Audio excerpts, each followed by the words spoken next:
Hello everyone, welcome back. I'm working a little bit more with the face camo today. Basically, I'm doing this every day. I'm basically working the bugs out, trying to learn this. Trying to figure out what works, what doesn't work. Basically, I review the videos that I do, and I compare them, and I see. I don't just stand in front of the camera and look at it. I'm also looking at it at different distances, from different angles, to see what's working and not working. One of the things that I noticed that stood out a lot was the glasses, right? Because even before, when I had the thinner glasses, the frames would clearly stand out. And I did want to use my shooting glasses, right? These are actual shooting glasses. They got the even thicker frames. So the solution that I'm trying today is I've actually put cream on the frame of the glasses, right? So this cream on the frame of the glasses, so it matches the face. Okay, so we're gonna do a little bit of shooting, and then I'll review it, and you guys can also look at it, and you can tell me what you think. If you notice, the stripes that I'm using today are wider. I thought that the wider stripes would work better with the bigger frames, because essentially what's happening is one frame is mostly black, the other frame is mostly white, and it's horizontal, all right?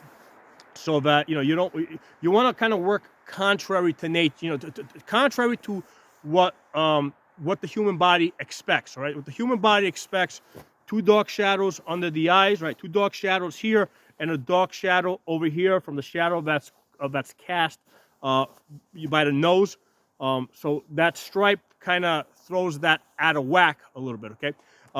So that's what we're going for. What we're going for. It's what they call pulls, where you're pulling the shadows, and reverses, where you're putting light. You're putting a light color where dark color is normally expected, and you're putting a dark color where a light color is normally expected. Okay, so that's what I'm working with here, and the purpose of the horizontal stripe, right? Because what that does is it kind of changes what the normal T, right? Because normally there's a T that's drawn here, what they call the T box, right? The two eyes and the nose and the mouth, right? So that's the T. So that's your brain is kind of programmed to look for that T, right? That you expect in all predatory animals. When you see that T, your brain recognizes that as as a face. Okay, so we don't want to use a straight vertical line. We don't want to use straight horizontal lines, right? Doing a diagonal line is contrary to the T design. So that's what I'm going for here. So I'm going to go out. I'm going to move around, do a little bit of shooting, and drop some comments. Let me know what you guys think.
All right.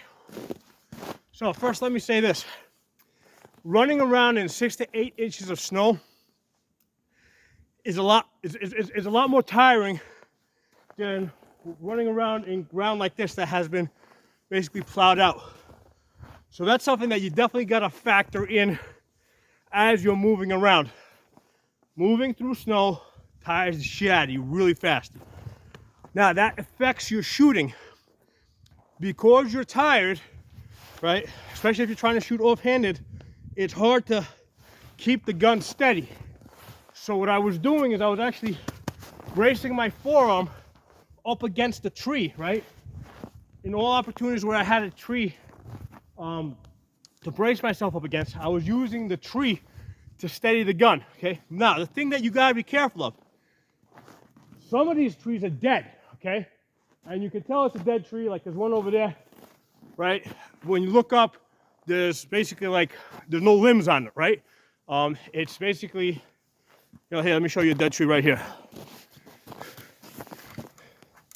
All right, so you see this tree right here? All right, you see when you look up? All right in front of you, right here.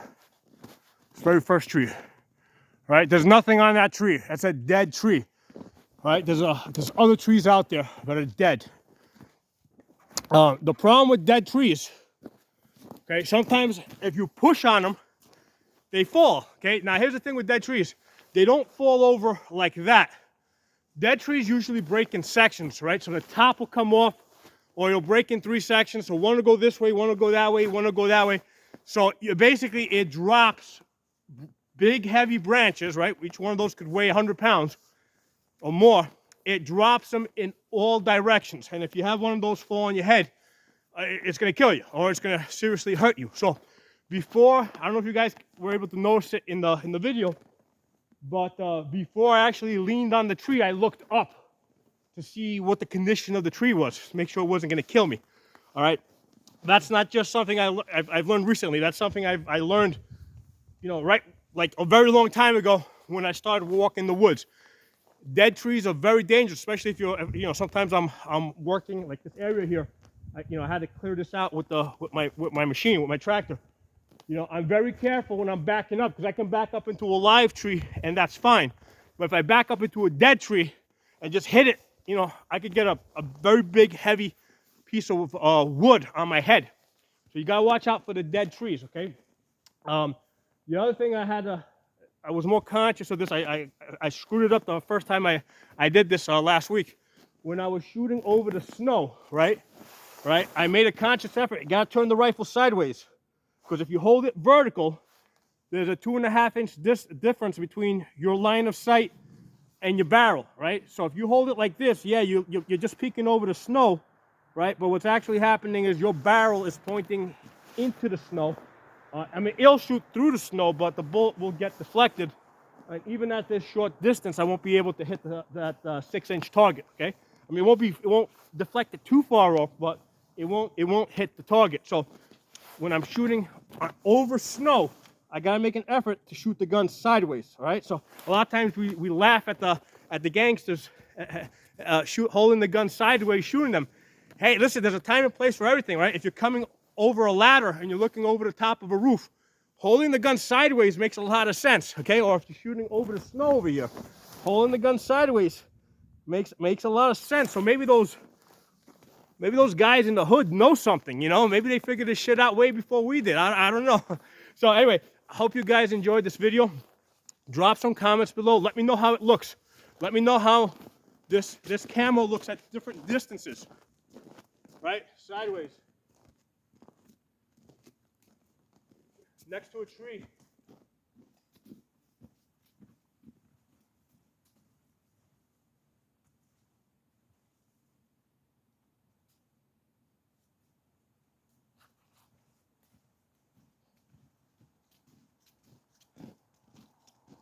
So yeah, let me know, how it looks in different conditions, how it looks when I'm in the snow by itself, when I'm next to a tree, when I'm crouching. Now, the other thing I can tell you guys, like I said at the beginning, when I started talking, running through the snow gets you very tired. You're not going to be able to run fast. So that's why being stealthy, taking that one shot and getting out of there from distance is a big friend, because it's not like in the summertime when you're out, like let's say in a grassy field, right? And you're able to run in, take a shot, run back out. Out here in the woods, first of all, even in the summertime, right? When the branches are growing all over the place, you're not going to run as fast as you think you can, but at least you got better coverage. Out here, you know, when it's snowing, I think that you have a little bit less coverage than, let's say, in the summertime when everything's green and you got bushes growing all over the place, which means that we have to take even, you know, the maximum amount of advantage out of camouflage, okay, and especially in the wintertime, because we have less coverage, and taking the shots from as far out as possible. I actually went far back there behind the trees. I switched the magnifier on at one point so I could take that, you know, so I could get a better shot at that 6-inch plate. Then as I came in closer, I switched the magnifier off. So this is a great setup.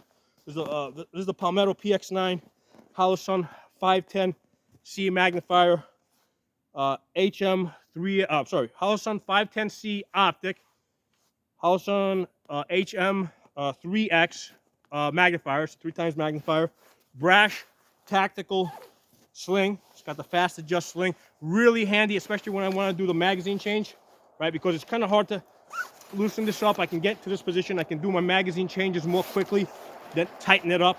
So you know, these are all becoming very useful tools for realistic, practical shooting. Okay, so I as much as possible, I try to avoid the conventional, like, two-dimensional ranges. That's great for, like, when you're first starting to learn how to shoot. But if you want to move beyond that, you have to get someplace where you can shoot like this, you know, in a realistic type of environment, realistic type of obstacle. So hope you guys enjoyed the video. Drop some comments below. If you're not a member of the channel, subscribe and hit the bell button so you get notification of the new videos I put up. I'll talk to you all soon.